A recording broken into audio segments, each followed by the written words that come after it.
মাত্র ৭৫ টাকায় পুরো মাস কাটাতেন।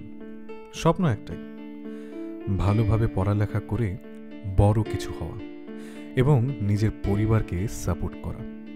আজ্ঞে হ্যাঁ, যেখানে বর্তমান সময়ে একটা মধ্যবিত্ত পরিবার ৩০,০০০ টাকাতেও পুরো মাস চলতে পারে না, সেখানে এই ব্যক্তিটি মাত্র ৭৫ টাকায় পুরো মাস কাটাতেন। অবাক হচ্ছেন তো? ভাবছেন এটাও সম্ভব কিনা? হ্যাঁ বস, এটাও সম্ভব। সালটা ১৯৫৪ পহেলা ফেব্রুয়ারি। বাংলাদেশের পাবনা জেলার গরুরি গ্রামে জন্মগ্রহণ করে ছেলেটি।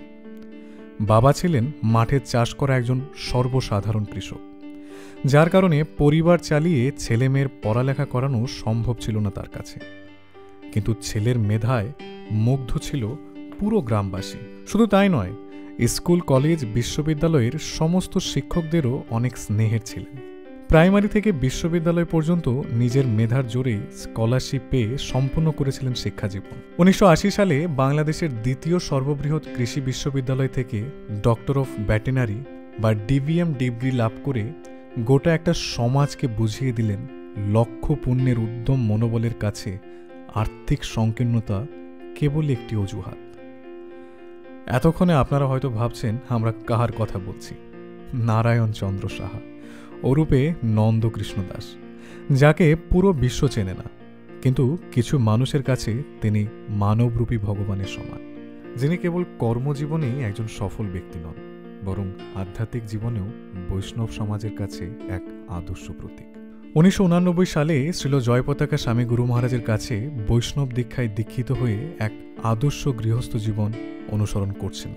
বর্তমানে নদিয়ার মায়াপুরে পরিবার নিয়েই বিগত ৩০ বছর যাবৎ বসবাস করছেন এবং চৈতন্য মহাপ্রভুর ভবিষ্যৎবাণী, পৃথিবীতে আছে যত নগরাদি গ্রাম সর্বত্র প্রচার হইবে মোর এই নাম, অর্থাৎ কৃষ্ণ নাম প্রচারই নিজের গৃহস্থ জীবনকে ব্যস্ত রাখছেন।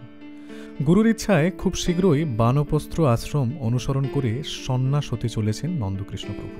এমন ব্যক্তির জীবনই আমাদের অনুসরণ করা উচিত এবং শেখা উচিত কিভাবে কর্মের মাধ্যমে ধর্মের মর্মকে উপলব্ধি করতে হয়। ভালো থাকুন নন্দকৃষ্ণ প্রভু। ভগবান আপনার মঙ্গল করুক। আপনার জীবনের সফলতা আমাদের উৎসাহ হোক। হরে কৃষ্ণ। আর হ্যাঁ, এই সত্য ঘটনাটি আপনাদের কেমন লাগলো তা কমেন্ট করে অবশ্যই জানাবেন এবং পরবর্তী এমন আরও ভিডিও পাওয়ার জন্য আমাদের এই চ্যানেলটি সাবস্ক্রাইব এবং ফলো করে আমাদের সাথেই থাকুন। ধন্যবাদ।